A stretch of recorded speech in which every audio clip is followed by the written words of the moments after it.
ମୁଁ କେତେବେଳୁ ଅପେକ୍ଷା କଲିଣି ତମେ ଏତିକି ବେଳୁ ଆଉଛ 9ଟା ବେଳୁ ଅପେକ୍ଷା କଲେଣି ଆସିକରି 4ଟା ବାଜିଲେ ଏତିକି ସମୟ ଲୋକ ଅପେକ୍ଷା କରନ୍ତି ଏଟା ଭଲ ଭଲ ପାଇଛି ବୋଲି କଣ ତମକୁ ଏତେ ବର୍ଷ ଅପେକ୍ଷା କରିଛି ଫେର ଅପେକ୍ଷା କରିବି ଆଉ କିଛି କହିବ ନା ମୁଁ ଷ୍ଟାର୍ଟ କରିବି କାହିଁ ଡାକିଥିଲ କୁହ କାହିଁ ଡାକିଥିଲି ଚାଲ ବୁଦାମୂଳକୁ ପଳେଇବା ବାଜ୍ୟ କଥା ଆଜି ପର୍ଯ୍ୟନ୍ତ ବୁଦାମୂଳକୁ ନେଇ ନେଇ ହେଇନି ଆହୁରି ଏଠି ଆହୁରି ପୁଣି ଆଜି ନବ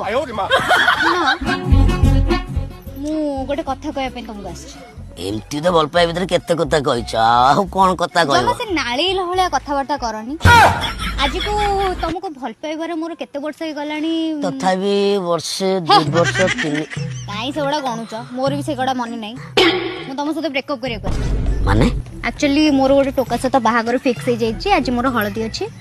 ଆଉ ଏମିତିରେ ବି ତମେ ମତେ ଯେତିକି ବର୍ଷ ହେଲାଣି ଭଲ ପାଇଲଣି ଯଦି ସତରେ ଭଲ ପାଇଥାନ୍ତ ମୁଁ ଯେତେବେଳେ ଯାହା କହିଥାନ୍ତି ଯାହା କିଣିଦବାକୁ କହିଥାନ୍ତି ସବୁ ଆଣି ଦେଇଥାନ୍ତି ତମ ଘରେ ସେଦିନ କହିଲ ମୁଁ 1 ନମ୍ବର ମାର୍କେଟରୁ 10 ଟଙ୍କା ଦେଇ ନେଲ୍ ପାଲିସ୍ ଆଣିଥିଲି ଶୁଣ ତମେ ହଉଛ ଫକଟରାମ ଗିର୍ଦ୍ଧ